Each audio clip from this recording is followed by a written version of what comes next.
So tell me a little bit about your business. John, there? No. You don't care. You're just humouring me, aren't you? Yeah. Yeah. What do you want to know? So how'd you get started, and what prompted you to do it? And, how does that dovetail into your lifestyle? What prompted me to do it? I'll start with that, I suppose. I think it was just slowly being less and less engaged in my day job. I felt like I was still committing myself to it, but I was getting less and less engaged. Of arriving at work a bit later and leaving a bit earlier, which was not like me. So Yeah, right. And I was kind of attuned to that. So I felt like something needed to change before I started that vicious cycle, that downward spiral. So I knew I wanted to get into entrepreneurship at some point, so I took that time to start looking into it, and I basically threw myself at the process of self-awareness, trying to figure out, because I didn't want to just start a business for the sake of it, like a lot of people do, online marketing or social media. Or they hear entrepreneurship is the way to go, and you start a blog and you make all kinds of money, right? People do online stuff, and it's not necessarily, they don't enjoy it, they don't know why. So I wanted to do it properly and say, right, what's the business that you like doing, what's aligned with your skills, your passions, everything else. So I actually spent about 18 months. I added this up a while ago. 52 days worth of my time. When I factor in all of the books I read, the seminars I attended, I flew to Bali for a weekend's training. I flew to Whistler in January, and for an event that you were at. Added all those together, and all the writing I did at home, all the research was about 52 days worth of my time. So you invested in your craft, basically. I invested in my craft. If you're going to do a job, do it properly. That's right. That's the way I've always been. So sure. The end result of that was a checklist of things that I knew were must-haves, some nice-to-haves, and all around the lifestyle that I wanted to lead, which is the lifestyle I'm not living, which is living nomadically. So that's how I started. And it was actually just a period of self-reflection, saying, well, actually, all of that process I've just gone through, I can kind of break that up into stages. How would that work? How can I apply that process to somebody else? Sure. And have them go through the same thing, but with a lot less time and a lot less energy. So you shorten the learning curve for other people, and then you do what? You have a mentorship kind of a approach? Yes. Yeah. So I broke it down to 7 steps. 7 steps I took. And the first step is basically for getting people from, right, I'm in a job, or I'm just being made redundant, or I've just quit. I want to get into entrepreneurship, but I don't know what business to start, and how can I align it with what I'm interested in and what I'm good at and what people pay for. So that's the start, and then the end result of the mentoring is they have a business that is exactly aligned with who they are, what they love doing. So it doesn't feel like work. All those cliches, but they're actually true. And if you can find it, then you're onto a winning ticket. So what's the secret sauce for what you do? What's like a good way to explain it to people? Well, people think there's a silver bullet out there that you can just be, I want to find my one thing. Right. Find it overnight, and then I'll be making thousands the next week. That doesn't happen. That's right. Trial and error is still a really important factor. I obviously went through a lot of trial and error, 52 days worth, and it was about $24,000 worth of, but that's less important than the time and energy it took to get there. So I basically shortened that curve. I say it's not a prescriptive do this. There's no time frame on it. It's all up to them. It's their situation. I basically ask them questions. I try and tease out the answers they probably already know. So it can apply to multiple different people, different genres, different demographics.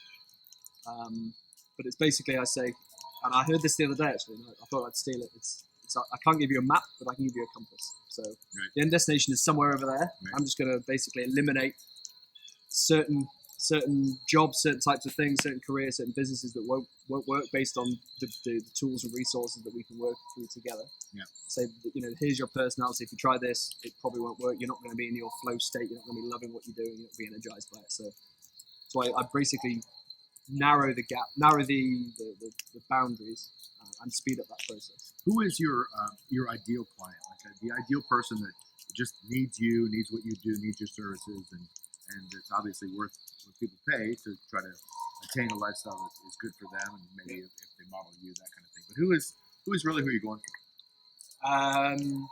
Good question, and that's something I've honed in as I've progressed in it. and that's a really important part of any business.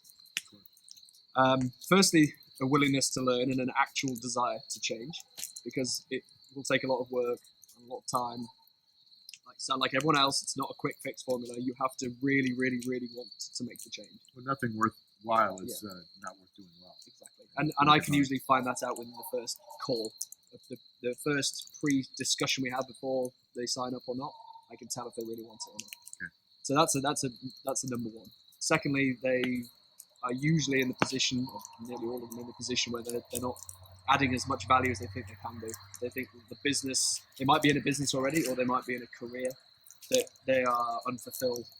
They know they have more to give, but they don't know exactly how that would look, and they want to be more engaged, and they basically spend all week looking forward to the weekend. So that's another set. I typically go, no, I won't even say that. My age range of the clients I have at the moment is, 27 to 50, 53? So there's really no specific age range. Somebody that just has an itch, right? Someone that just wants a real itch to add more value to the world and align their lifestyle and align their lifestyle with their work. Right. And when they come home from a day's work, in inverted commas, they feel more energized than when they started. The days start blurring into one. They have as much fun during the work as they do over the weekend. Yeah. Because then, isn't that what at the end of the day it's supposed to be? I mean, to me, I don't work. I play, and it just so happens to be that I get to play and help people make money, and you get to play and help people change their lives. So exactly. If everybody can find, I always believe everybody's a genius, right? So if you can find your genius, then you're not working anymore. Yeah. You're just playing and you're doing what you love to do, living an epic life. Roger Hamilton, who actually designed the profile tool I used in the first stage, which is a really good profile tool, the one you did. He's a quote, I believe it's from Einstein, and Roger Hamilton peddles this quote all the time. I like it. Something like, if you judge a fish by its ability to climb a tree, you'll think it's an idiot all its life. Or I paraphrase, messed it up a little bit, but that's basically on those lines. There's a genius within somebody, within everyone, and you've got to uncover it. The biggest hurdle for most people getting into their own businesses is lack of belief, lack of creativity with what kind of business they can start. Yeah. So it's about getting rid of all that shit and get to the good stuff. All right. So if you could break it down, let's just break it down and make it a summary.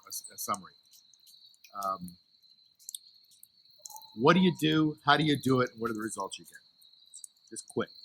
I help people align their work life around their skills, their passions, and their interests. The end result being that they have a business. They've created a business that's designed around what they're brilliant at and what they love doing. They found a target market who they want to serve. Target market knows them, they understand them, and they understand their target market. And they've designed the business around the lifestyle they want to lead. Not everyone wants to lead a lifestyle like you and I, where we travel around and do stuff. Other people have families, they're more settled. So the idea is the business is tailored around that, so to make it as aligned as possible. Right. And then what are the results you can expect? The results I expect will be people have a lot more fulfillment, a lot more engagement with what they do. They're adding a lot more value, and they're basically, I suppose it comes down to they're living their potential, basically. They've discovered their potential, and they've monetized it, and they're having a much better time for it. That's pretty cool. It is really cool. Right.